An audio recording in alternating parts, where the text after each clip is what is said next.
Coach, we're officially in Philly. It's go time. How you feeling? I feel good. Guys are healthy. We're in a really good spot. Just kind of get the travel blow out of them here and get them ready to go tomorrow. How have you seen them really, I don't know if bounce back is the word, but really just like rally back after Big 12s?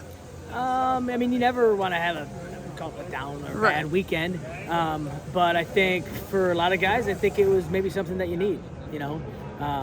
And it's really important that you take it the right way. It's really important that you use it to say, hey, like I'm whatever, didn't have what I wanted, and I'm going to grow from this, right? So that was really important that they kind of have that positive forward mindset about it.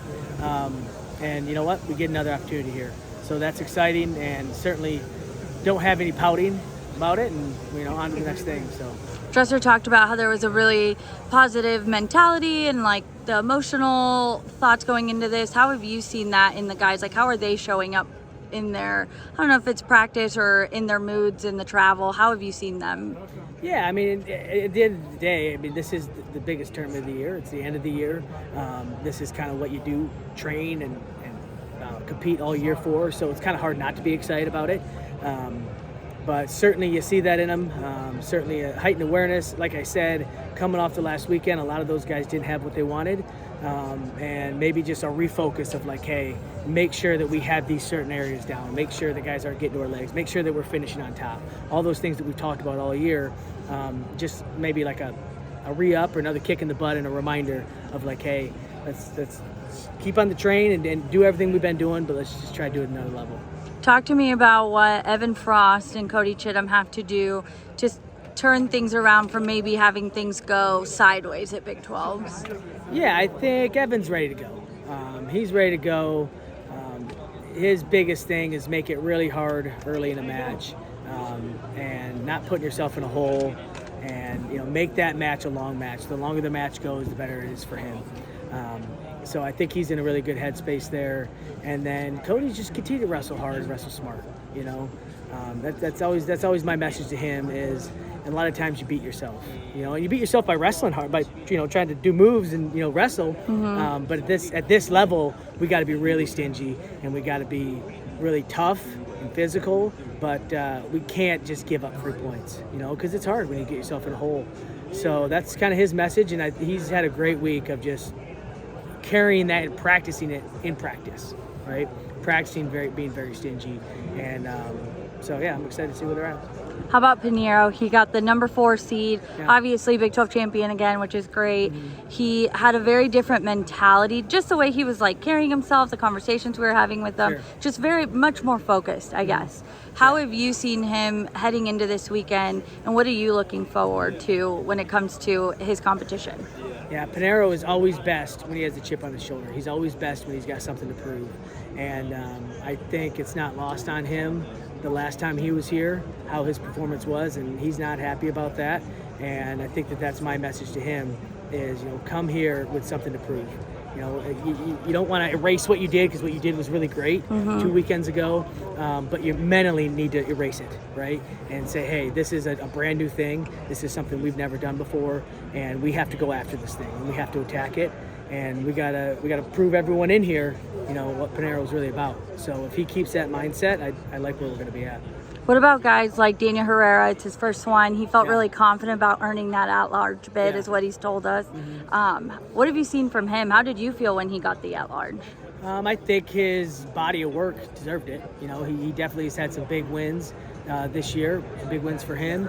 And he's had some ones that weren't so good. So his deal is going to be, putting those 3 days together where it's like, hey, be ready to go. And be ready to wrestle tough matches and be ready to wrestle close matches if they have to be, but they don't have to be, and kind of answer the moment. So it's a big deal for him to come as a true freshman and make the tournament. And probably, I venture to say 1 year ago today, I don't know if he saw himself being here, right? So that's been part of his process throughout the year is, seeing like, oh, hey, I can do that. I am at that level. I belong here, right? And guess what? You're here now.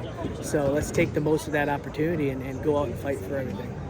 How are you as a coach feeling today? I mean, obviously a long road, and you've honestly been always more positive when we talk about the injuries. You're like, well, we always have injuries. How do you feel with the road that it's been to get here?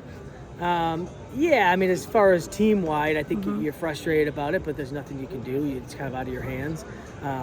Any of the individual things you got going on, I'd be willing to say that there's a large portion of guys here that are dealing with some sort of injury, right? So you're not the only one.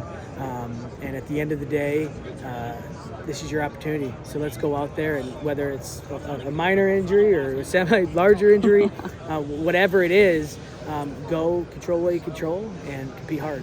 And then my last question, we talked with Dresser, the portal opens today. There's that dead period for coaches. Yeah. What's it been like navigating that, especially with the way NIL just continues to change things and things are just so crazy? What's that been like navigating? It's different. It's different because I remember, what are we going on, year 3 now, I think? Year 3 of this? I think the first year we had an idea what it'd be like, and then last year it was like, whoa, totally different, right? Yeah. So I think you go into this year, like, all right, it's going to be a version of what we had last year, and it's probably going to be different, So I think you're doing what you can to adjust, and at the end of the day, right now, today, I'm focusing on our guys. Yeah. Focusing on our guys, and when we get done with this tournament, we'll kind of see where we're at, and see if we're all intact, and then go do our jobs from there. How do you think you would have done if you were the athlete? Go back to your career. If you were the athlete in this climate. 2 totally different worlds. You mean how would I have done? Like, how would I have handled the situation? Yeah, I guess. How do you envision if you had to put yourself in their shoes? I don't know. 2 different worlds. Yeah. 2 different worlds. I was focused on me, focused on our team. None of that stuff really mattered. But we are in a different day and age. Different day and age, and yeah, I don't know. I'm not going to throw too much hate at it because I'm not walking in their shoes. You know what I mean? Yeah.